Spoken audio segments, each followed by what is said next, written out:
Assalamualaikum. Hai, apa khabar anak-anak tahun 5? Bertemu lagi kita dalam video sini bersama dengan Cikgu Syukri Hassan, guru bidang seni anda.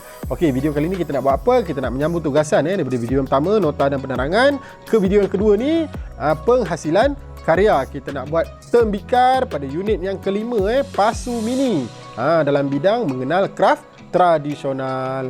Okey anak-anak, nak tengok tak hasil akhirnya bagaimana? Tak sabar cikgu nak tunjuk. Ini dia. Tada! Cantik tak? Okey, kalau anak-anak yang buat mesti lagi cantik daripada cikgu kan? Okey. Cikgu cuba tiru seperti mana yang ada dalam buku teks. Tapi itu hanyalah panduan dan cadangan. Jadi terpulang pada kreativiti anak-anak di rumah. Okey, apa lagi? Sediakan bahan. Jom kita berkarya.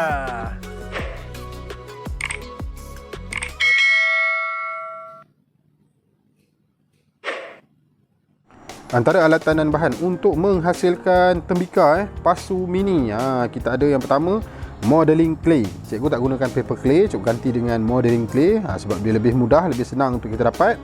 Okey, kemudian kita ada garfu ni, garfu, pisau pemotong, pisau plastik sebenarnya ni. Okey, kemudian kita ada lidi, penggelik, brus lukisan untuk kita mewarna bersama dengan warna cat poster. Okey, kita ada gelas untuk kita buat acuan tapak. Okey, kita ada spray, spray pengilat ataupun spray clear kan, untuk kita jaga ketahanan kita punya pasu mini tu. Dan juga ni dia, buku teks sebagai rujukan utama. Okey, apa lagi? Jom kita berkarya. Okey, langkah pertama kita sediakan modeling clay ataupun plasticine ni. Kita uli kita uli dengan tangan pun tak apa. Kita buat dia seperti bentuk berbola tu kan. Kemudian kita gelik dia. Kita uli dengan tangan, kemudian kita gelik. Cikgu gunakan penggelik kat sini Cikgu tekan dulu dengan tangan atas kertas. Cikgu lapik yang kertas lah. Kemudian kita gelik dia untuk dia jadi rata. Okey, kita nak buat tapak tembikar kan. Kita ambil gelas. Okey, kalau boleh gunakan gelas plastik Cikgu tak ada gelas plastik, cikgu guna gelas kaca. Okey, anak-anak di rumah lebih selamat guna gelas plastik. Kalau jatuh tak pecah. Okey, kita bentukkan tapak dia. Kemudian kita buang bahagian yang tepi tu. Kalau boleh gunakan pisau plastik untuk kita buat kemasan pada tapak tu. Okey, dah kemas macam ni. Langkah seterusnya kita nak buat dia punya badan tu. Nak buat dia punya badan tu, apa perlu kita buat? Kita ambil plasticine ataupun modeling clay yang lebih tu. Kita bentukkan doh mengikut panjang lingkaran yang kita kendaki.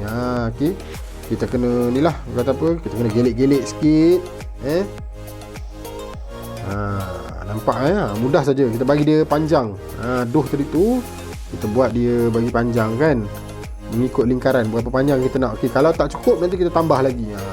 Okey, langkah seterusnya cikgu ambil lidi cikgu ambil lidi, cikgu cocok sikit dekat bahagian tapak tu seperti kita buat dia punya tulang lah, tulang rangka untuk kita cantumkan antara tapak dengan badan dia. Tengok saiz lingkaran tu. Kalau rasa macam kecil, anak-anak boleh tambah doh. Kalau kata tebal, kita uli lagi bagi dia nipis sikit. Okey, seterusnya apa nak buat? Perhatikan kita masukkan modeling clay tu, clay lah kita kata kan, pada tapak tadi kita buat lingkaran. Cara ni mudah saja, cuma kita kena berhati-hatilah. Dia mudah, kalau kita silap kita boleh cabut semula, kita ulang balik. Tak ada masalah. Tapi kalau katalah sengit sikit-sikit tu tak apa, kita halalkan je. Karya kita, produk kita yang buat dia kan. Okey, tak cukup, kita tambah lagi kita gunakan clay yang kedua. Kita sambung lagi untuk kita buat lingkaran bahagian atas tu supaya dia lebih melebar keluar. Dia punya bibir dia tu nanti dia keluar sikit. Nampak macam dah siap. Okey, anak-anak kalau tak ada penggelik macam cikgu tu tak apa, jangan risau. Kita boleh guna botol botol air ke botol apa-apalah, bahan-bahan yang berbentuk bulat seperti silinder tu untuk kita gelikkan kita punya clay ni untuk jadi tapak tadi. Lupa cikgu nak ingatkan. Okey, langkah seterusnya cikgu nak buat hiasan. Kita gunakan clay tu, kita buat dia doh tu menjadi lebih halus, lebih kecil. Kita bentukkan dia panjang-panjang macam tu. Nampak macam bunga tu kan. Kalau tengok tu macam lingkaran ulat gonggok. Okey, ulat gonggok. Tahu tak ulat gonggok? Kalau tak tahu, Google. Seterusnya kita nak buat dia punya hiasan pada bahagian atas tu, bahagian bibir tembikar kita. Okey, cikgu cuba tiru seperti mana dalam buku teks lah. Cikgu cuba ikut. Kita cuba membuat ragam hias. Ragam hias ni dikenali sebagai teknik timbul. Maknanya kita tambah dough di bahagian atas badan kita punya produk ni lah, ataupun tembika kita ni. Okey, dahsyat ni kita lekatkan saja. Mudah tekan sikit supaya dia melekat pada badan. Hiasan bunga tu, lingkaran bunga tu melekat pada badan tembika kita. Okey, kalau tak lekat tu mungkin kita boleh tambah apa-apa di bahagian tengah tu, sama ada kita letak lidi ke apa ke. Tapi cikgu rasa tak ada masalah. Clay ni dia mudah melekat. Kita lekatkan saja, dia automatik terus. Dia dah tak bergerak dah. Seterusnya kita buat ragam hias teknik terapan. Gunakan garfu. Mudah je anak-anak. Cocok-cocok je bahagian atas tu. Kita buat sama seperti macam dalam buku teks. Mudah kan. Jadi nampaklah cantik sikit bila ada corak-corak kat situ. Tak adalah nampak kosong je kita punya tembika. Okey, nampak macam dah siap tu. Okey, langkah seterusnya kita ambil berbola kecil tu. Okey, kita cucuk dengan lidi sikit untuk kita lekatkan pada bahagian atas tembika kita ni. Supaya apa? Supaya dia tak jatuh lah bila kita nak mengecat ke atau kita nak mengalihkan dia. Alright, mudah anak-anak. Okey, perhatikan langkah kerja cikgu ni.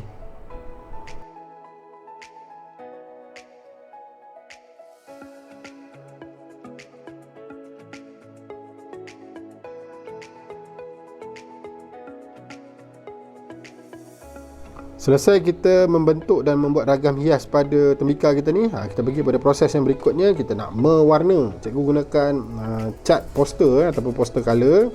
Okey, warna yang dipilih adalah warna jingga dan hijau. Sama seperti macam yang ada dalam buku teks. Mudah je anak-anak. Okey, kita sapu je dulu untuk lapisan yang pertama ni. Mungkin kita tengok dia macam tak berapa nak lekat warna tu, tapi tak apa. Kita sapu, kita biarkan dia kering dulu.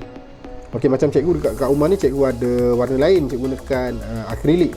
Cikgu campurkan sedikit akrilik tu supaya dia nampak lebih legap lagi. Okey, kita sapukan lapisan pertama, kemudian kita biarkan kering. Okey, anak-anak boleh perhatikan lah bagaimana cikgu mewarna.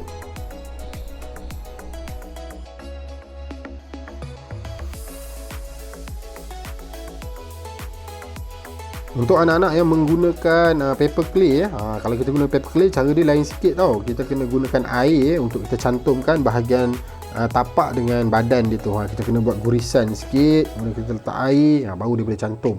Itu kalau gunakan paper clay. Tapi kita gunakan modeling clay ni, plasticine, jadi tak perlulah air, kita terus lekat sahaja.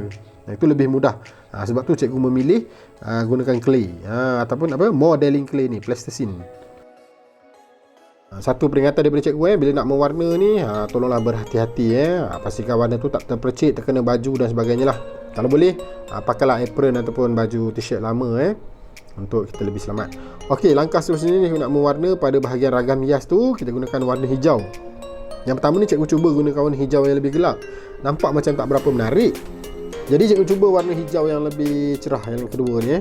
Yang ni nampak lebih terang. Kita kalau nak nampakkan produk kita ni lebih menyerlah, kita gunakanlah warna-warna yang terang, yang lebih menyerlah. Nampak ada penegasannya di situ. Okey, kombinasi warna dua warna sekunder jingga dan hijau ni adalah warna sekunder. Bila digabungkan nak wujudnya kesan kontra dan penegasan di situ. Bila kita nak buat tembika ni, satu perkara yang sangat penting ialah kita kena pastikan kita menggunakan prinsip rekaan imbangan dalam kita punya penghasilan karya. Okey, kalau tembika kita ni tak seimbang, sengit, nanti dia jatuh. Bila jatuh maksudnya tak menjadilah. Okey, siap lapisan warna yang pertama ni. Kita nak pergi kepada lapisan warna yang kedua. Sebab nampak macam tak berapa kemas, jadi kita perlukan satu lapisan lagi. Okey, yang ni cikgu lapis tembika cikgu ni atas gelas. Letak atas kertas. Okey, jadi mudah untuk cikgu pusingkan dia. Nampak kan? Okey, anak-anak boleh tiru teknik ni.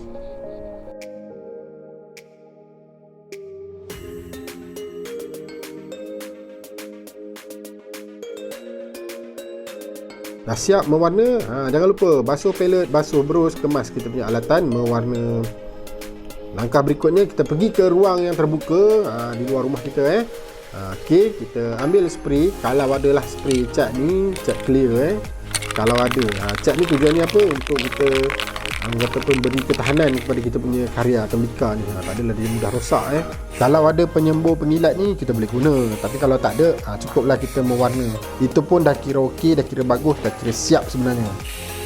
Okey, satu lagi pesanan daripada cikgu kalau nak menggunakan spray ni, pastikan kita buat di luar rumah, di kawasan yang terbuka, dan janganlah kita halakan spray ni ke arah muka kawan ke siapa-siapa tu bahaya. Okey anak-anak, berhati-hati. Alhamdulillah, tembika kita dah pun siap. Ada kaktus di situ untuk anak-anak, kaktus tu hanya cadangan kaktus tu berduri, bahaya. Jadi kalau boleh carilah alternatif lain. Terima kasih kepada semua yang menonton video 1 dan video 2 ni sehingga habis. Okey, teruskan menyokong karya-karya dan video-video Cikgu Syukri Hassan, guru peringkat seni anda. Jangan lupa like, share dan subscribe. Pada anak-anak di rumah, duduk rumah, jaga diri, jaga keselamatan, jaga kesihatan. Kita jumpa lagi. Bye-bye. Assalamualaikum.